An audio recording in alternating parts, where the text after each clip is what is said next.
When we're talking about you as a being, or you as a being who would appreciate self, we are talking about the total you. And many of you balk at that because you don't want to talk about the total you. You just want to talk about the physical you. And we are here to tell you that you cannot separate the two. The way you feel about you right now has not only to do with the physical you. It has to do with the physical you relative to the broader inner you.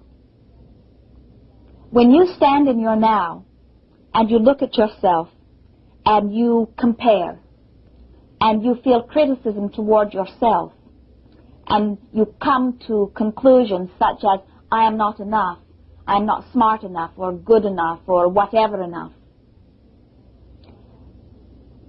those thoughts are so contrary, so contradictory to the opinion that your broader self holds of you, that you feel negative emotion.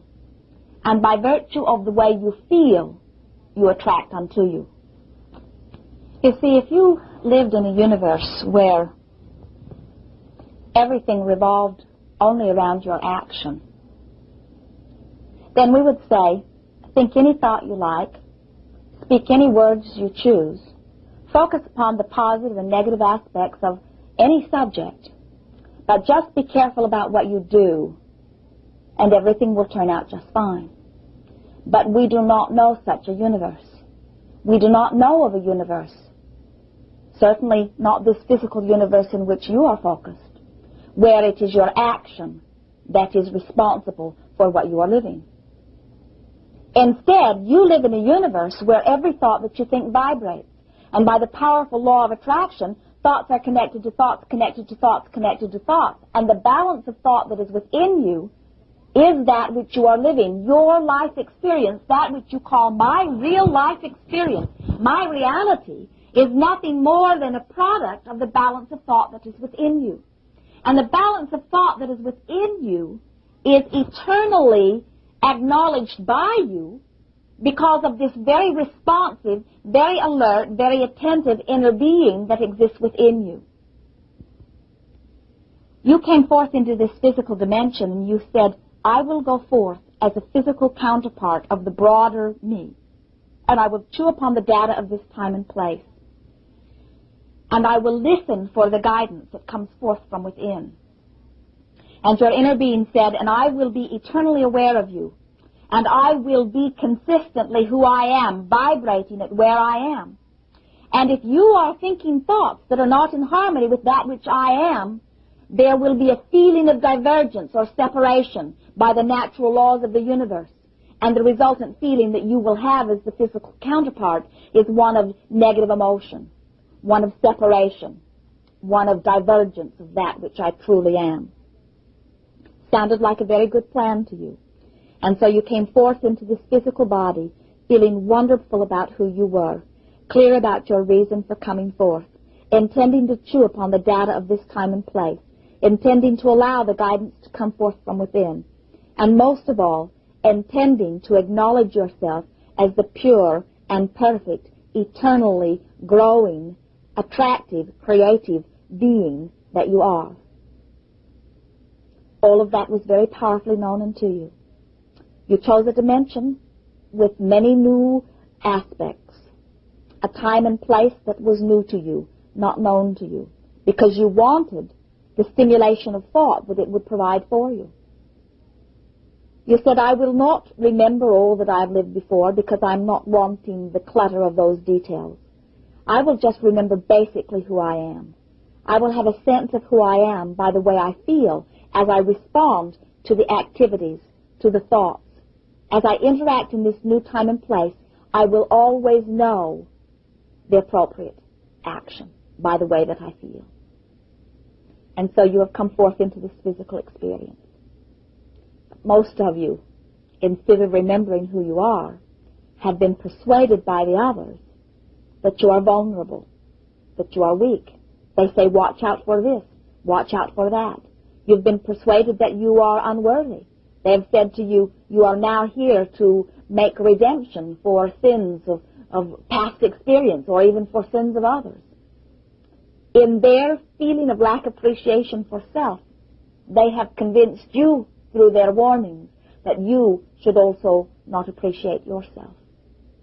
And with every thought that you ponder of that nature, you hold yourself for the time of that thought in a place that does not harmonize with who you really are.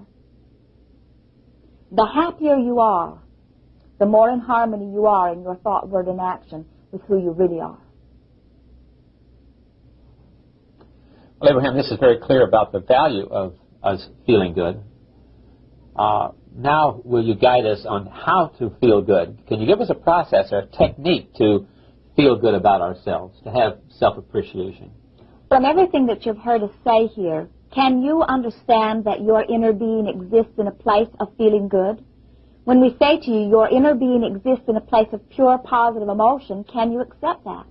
I can, yes. And so, from what you have just heard us say, which is, in order for you to harmonize with who you really are, you must feel good, then is it not a rather simple or logical process to think thoughts that make you feel good?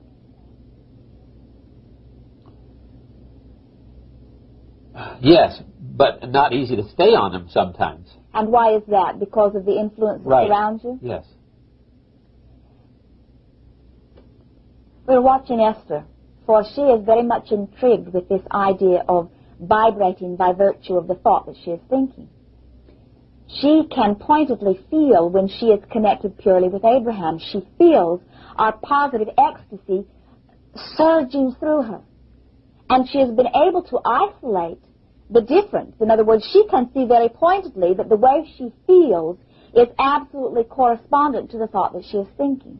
And so she decided that she would deliberately raise her own vibration. She said, I will hold my thought upon the positive side of enough subjects that by virtue of the law of attraction, I will literally raise my own vibrational frequency so that it harmonizes or connects with who I really am. And so off she went on a subject. And within a minute or two, she laughed at herself as she realized that she had slid off the other side. And so she chose another subject. And she held her thought in a positive place. And then again she began to laugh because she realized she had slid off on the negative side of it. Your physical orientation has trained you to be so objective, to weigh the pros and cons of every subject.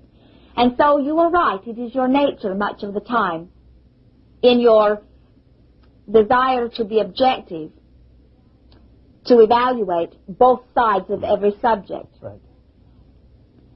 It is our encouragement that you begin making a statement, nothing is more important than that I feel good. Understanding that when I feel good, that means that my thoughts are harmonizing with who I really am, which means I am in the place of purest, most positive attraction unto me. And by making that statement, and then by being sensitive to the way that you are feeling, you will discover when you are upon the topic of lack or upon the topic of your desire. It is a matter of individually, segment by segment, moment by moment, making a decision that you want to feel good or that you want to harmonize with who you really are, and then paying attention to the way that you are feeling.